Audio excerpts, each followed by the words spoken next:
Hola hermanos, que Dios les bendiga.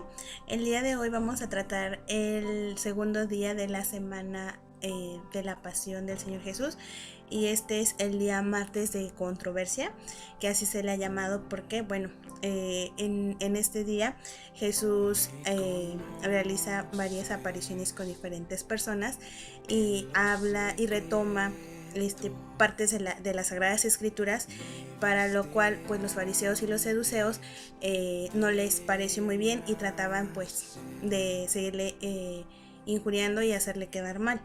Pero bueno, vamos a comenzar.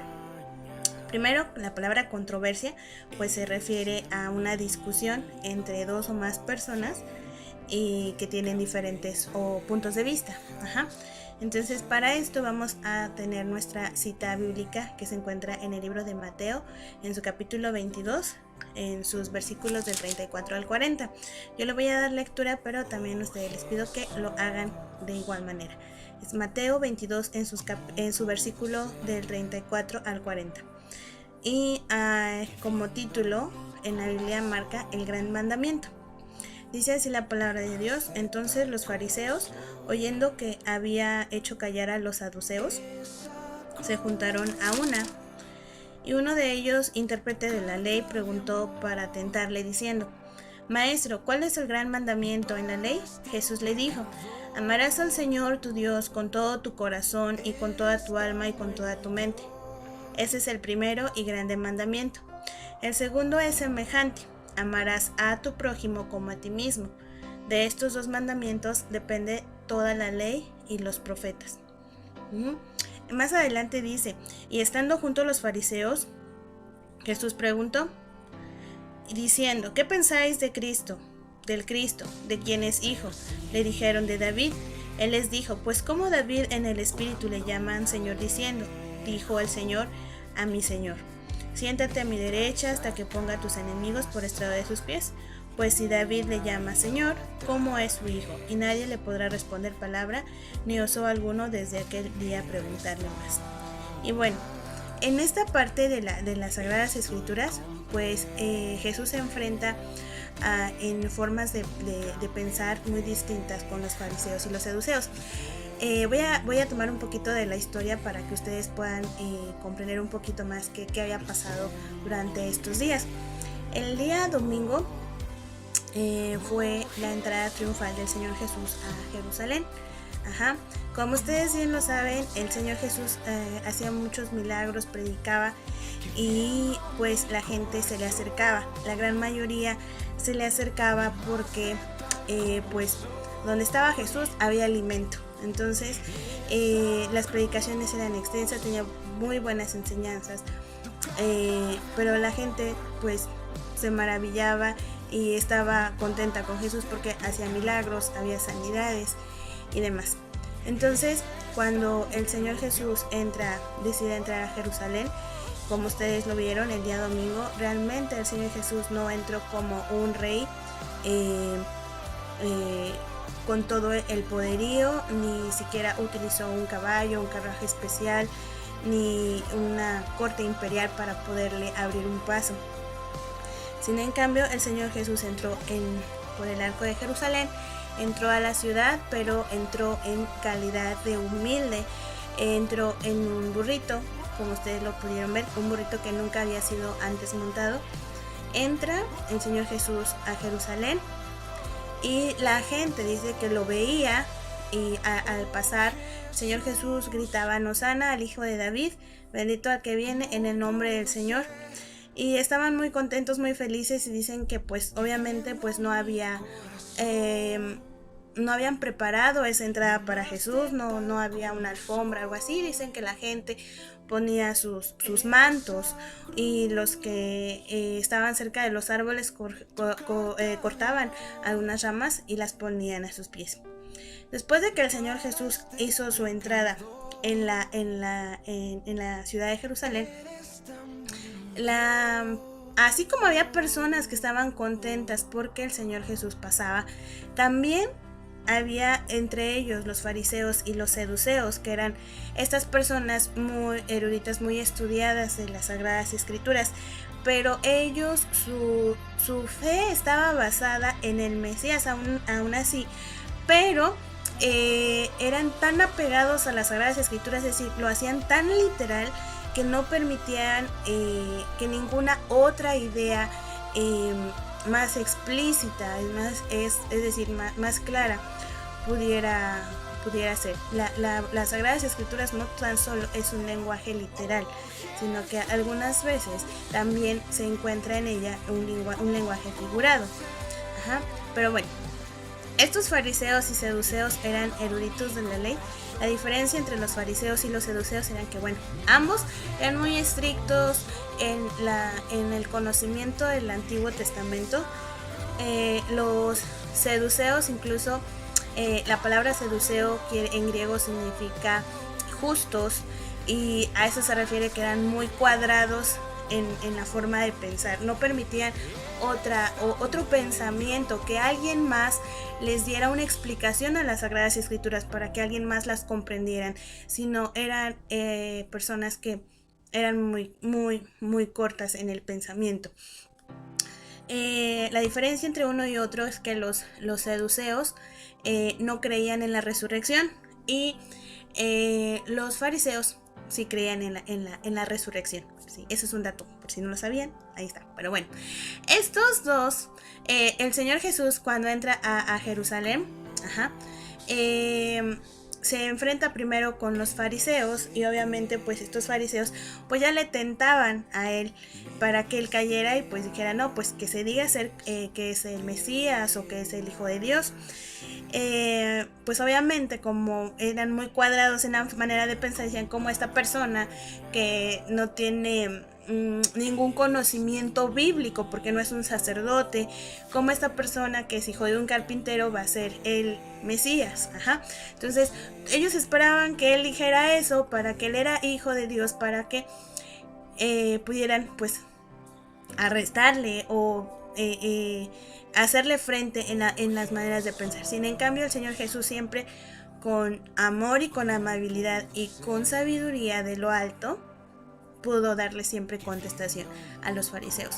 Después de que los fariseos se dieron cuenta que no pudieron con el Señor Jesús, porque la sabiduría que el Señor Jesús desde niño se dieron cuenta que desde los 7 años, cuando él se perdió en el templo, era muy inteligente y que tenía mucho conocimiento, no pudieron los fariseos. Entonces ahora van los seduceos y dicen que el Señor Jesús entra en el templo y daba enseñanzas, y entonces dentro de los seduceos dicen que, de los fariseos, perdón, le dicen, ¿no? Dice uno de ellos, intérprete de la ley. O sea, significa que no le mandaron a cualquiera preguntarle, sino que realmente le mandaron a alguien que realmente era muy inteligente, muy sabio y muy estudiado. Dice que uno de ellos, intérprete de la ley, preguntó por tentarle diciendo, maestro, ¿cuál es el gran mandamiento de la ley? Y Jesús les dijo con esto, amarás al Señor tu Dios con todo tu corazón y con toda tu alma y con toda tu mente. Pues digamos que no tenían manera de injuriarle, ahí todavía no encontraban controversia, porque realmente las Sagradas Escrituras en el Antiguo Testamento, en el libro de Deuteronomio, en su capítulo 6, versículo 5, habla precisamente de los 10 mandamientos. Y este es uno de los 10 mandamientos, entonces no encontraban razón. Bueno, dijeron, ok, preguntamos cuál era el gran mandamiento, y Jesús lo sabía. Jesús le tenía en claro que el primer mandamiento es amar a Dios con todo el corazón, con toda el alma y con toda la mente. Sin en cambio, como no encontraron para una manera de poder hacer controversia con él,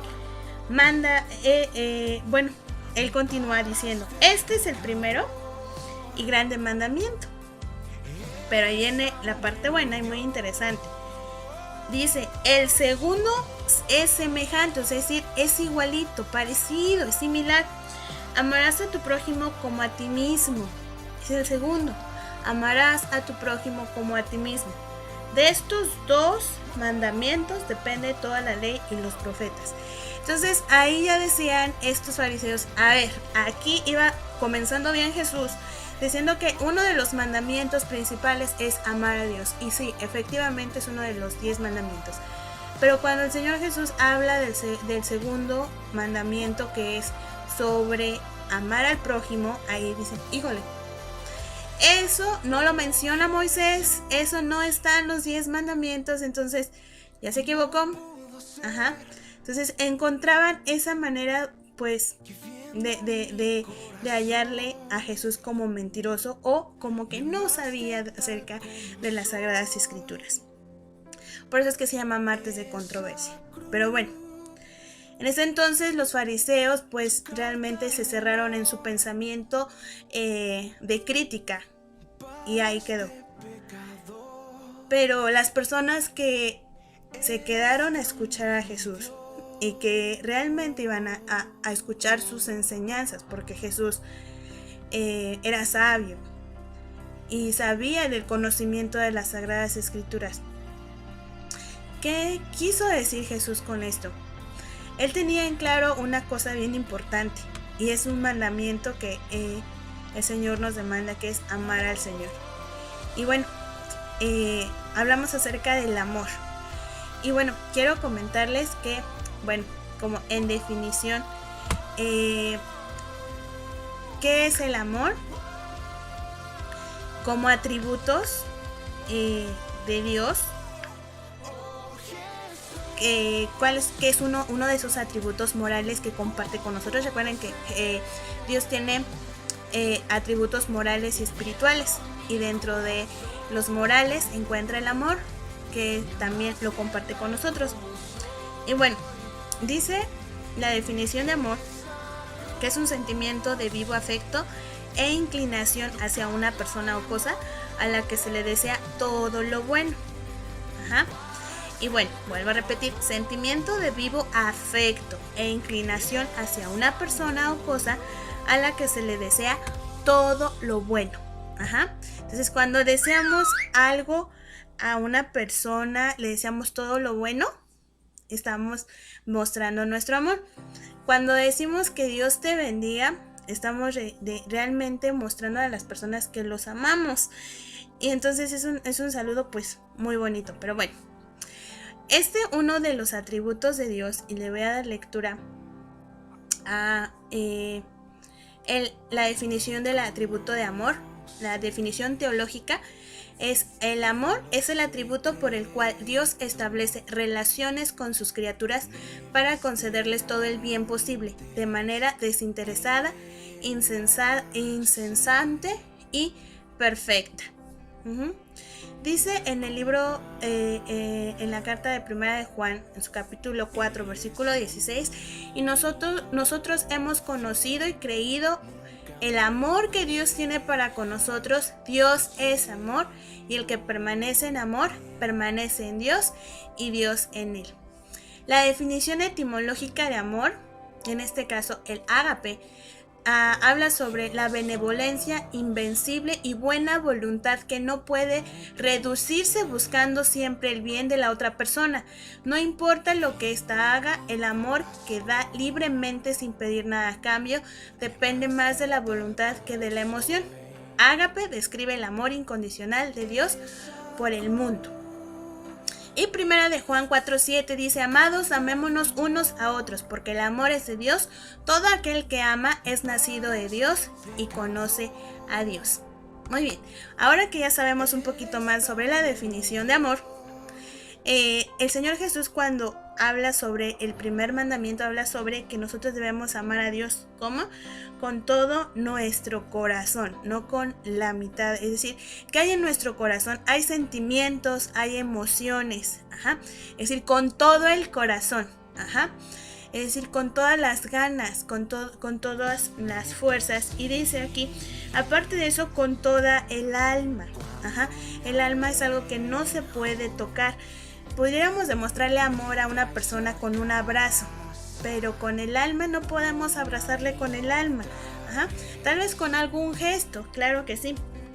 A lo mejor una manera de demostrar el cariño a alguien es, por ejemplo, a alguien alguien va a viajar y decimos, oye, sabes que cuando llegues me marcas. Es una situación, una demostración de amor. Es algo que no se lo digo, pero sí lo siente y es una cuestión que no lo puedo tocar. Otra cosa, ¿no? El hecho de que me preparen la comida que más me gusta. Es algo que yo no puedo tocar ahí el amor, pero sí lo demuestra. Eso es una expresión del alma. Por ejemplo, y también dice, y con toda tu mente. ¿Qué hay en nuestra mente? En nuestra mente hay pensamientos, hay sabiduría, ajá, y bueno, conocimientos también. Entonces, aquí el Señor Jesús habla de que nosotros debemos amar a Dios con todo nuestro corazón, ajá, es decir, con todas nuestras emociones. Y hay emociones que agradan al Señor. Esta es la palabra de Dios que cuando nuestro corazón es hay bondad, alegría y amor, dice que realmente es hermoso nuestro rostro, ajá. Entonces, bueno, de todas las cosas, incluso nos habla acerca de la boca, ¿no? Que de la abundancia del corazón habla la boca, ajá. Si nosotros nos expresamos mal de las personas y hablamos chismes, mentiras y demás, eso es lo que hay en nuestro corazón, sale lo que hay en nuestra boca. Entonces, nuestra boca es un arma, puede ser que sea de bendición o que sea de maldición. Entonces, hablemos cosas que realmente agradan a Dios, que mostremos siempre que amamos a Dios también por las cosas que hay dentro de nuestro corazón, y de la abundancia que hay en nuestro corazón habla nuestra boca, ajá. Es decir, todo lo que salga de nuestra boca debe ser de bendición para los demás también. Habla también acerca de con toda el alma, ajá. Y el alma es algo que, bueno, hablamos de nuestro espíritu, nuestra condición espiritual, ajá. Dice la palabra de Dios que sin santidad nadie verá al Señor. La santidad, tenemos una santidad progresiva mientras estamos en este mundo, desde que comenzamos a conocer al Señor Jesús hasta que nosotros le lleguemos a ver cara a cara, es una santidad progresiva. Esta cuestión es de que cada día nosotros busquemos de la presencia de nuestro Dios y que agrademos a nuestro Dios buscándole con el alma, ajá. Dice la palabra de Dios que también si nuestro corazón, ¿verdad?, fuera como la grana, ¿verdad?, vendrá a ser como blanca lana y va a ser como la nieve, blanco, y ahí nos habla, ¿verdad? Entonces, igual el salmista dice que, ¿verdad?, que también lavemos nuestros vestidos, ¿verdad?, que lavemos nuestros vestidos, y incluso dice con hisopo, que era como un tipo jabón, ajá. Entonces, es decir, bien emblanquecidos. Entonces, el Señor Jesús también es perdonador. Entonces, el enemigo, el diablo, siempre es un acusador y siempre nos hace ver y sentirnos sucios. Y sin en cambio, aunque estemos muy sucios, el Señor es grande en misericordia y grande en amor, y Él tiene misericordia y nos perdona y nos puede volver a emblanquecer nuestros vestidos. O sea, hace que cuando estamos ya listos, blancos, ajá, y estamos en esa perseverancia, en esa continua búsqueda de la presencia de Dios, pues nosotros agradamos a Dios también y le amamos, le demostramos que le amamos con el alma. Y bueno, otra de las cosas es con toda la mente, ajá. Que hay en la mente, dijimos que hay pensamientos, hay conocimiento también. Todo el conocimiento que el Señor nos ha dado, que hemos desarrollado habilidades, conocimientos, destrezas y demás, también son para el servicio de Dios, ajá. Si nosotros hemos desarrollado talentos también, como la enseñanza, por ejemplo, pues hay que enseñar. Si también tenemos habilidades como para tocar un instrumento, hay que tocar para alabar a Dios. Y los conocimientos también, los conocimientos que hemos desarrollado en la escuela, en la universidad, todo eso también lo podemos poner en práctica para su santuario. Por ejemplo, el que estudia administración, pues ayude también en el ministerio, Ajá. Entonces, aquellos que también cocinan súper rico, que han desarrollado habilidades en la cocina, pues también es una manera de que en el conocimiento, en la mente, podamos demostrar que amamos a Dios con toda nuestra mente. Muy bien. Y el segundo dice algo Jesús. El segundo es semejante. Amarás a tu prójimo como a ti mismo. Si a nosotros no nos gusta sufrir o que alguien nos vea mal o alguien hable mal de nosotros, pues no lo hagamos también con alguien más. Debemos amar a nuestro prójimo como a nosotros mismos, procurar a nuestro prójimo como nos procuramos a nosotros. Ajá. Y bueno, quiero concluir con esta parte que dice que amar a Dios es buscarle todos los días en oración. Amar a Dios es compartir con otros de su amor. Amar a Dios es alabar su santo nombre. Amar a Dios es conocerle por medio de la Biblia. Amar a Dios es depender, confiar que Él hará grandes cosas. Amar a Dios es asistir a su casa, no por compromiso, sino porque Él es nuestro anhelo y ese es nuestro anhelo en buscarle. Amar a Dios es esperar su venida. Amar a Dios es dar a conocer su palabra. Y ahorita en estas situaciones que estamos pasando, en la que no estamos en la iglesia, pero pues la presencia de Dios está en donde quiera que nosotros le invocamos. Entonces ahí también está su amor. Entonces tenemos que compartir ese amor en medio de esta crisis, guardar esa calma y esa tranquilidad, esa paz, porque nosotros somos hijos de Dios y a Dios le creemos. Entonces cada día es una batalla de nuestra fe en confiar en ese amor que Dios nos tiene para en el que Él muestra su misericordia y está mostrando sus promesas. Entonces algo también muy importante es que el Señor Jesús habló de dos cosas importantes. Uno es amar a Dios y el segundo es amar también a nuestro prójimo. Y nuestro prójimo no tan solo son nuestros hermanos en la iglesia o nuestra familia o las personas que nos caen bien, sino incluso las personas que nos hacen daño. Dice la palabra de Dios que no paguemos mal por mal, sino que sino que venzamos el mal con el bien. Entonces, incluso dice la palabra de Dios que debemos de bendecir a los que nos maldicen.